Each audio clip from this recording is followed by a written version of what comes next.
Another day, another pagtatangka na naman to make a school vlog. Uy, so early tayo today. Paano ba naman? 2:00 pa lang ng madaling araw, gising na ang person. Kasi napaka-agang gumising ng aking gem na Ishtar. Good morning, Tanza! Hi! Kita mo yan. This is not the usual me. Usually, nasa 5:50 na ako dumarating ng school ba. Yeah, but this time so aga.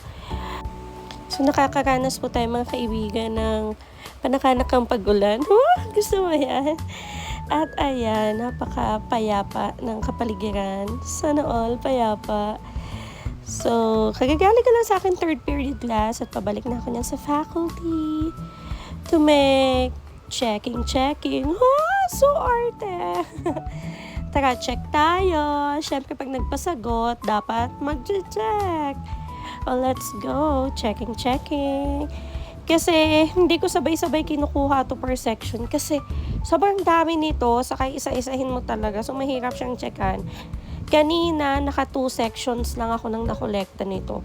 Plus, yung isang section pa, sa isang buong section na yun, 6 lang ang nagpasa. Imagine, ang sasipag nila. Oh, flex ko lang ang bumabait ko ng 7 lumbang. Yes, awa ng Diyos. Bumabait na sila. Congrats. Hindi rin bigong pinagdaanan ng mga bagets na to this week kasi inulan sila ng presentation. Pero I'm so happy kasi kinaya nila. Sana laging ganyan ang effort. May 7 lumbang para hindi tayo nag-aaway. Ano ba?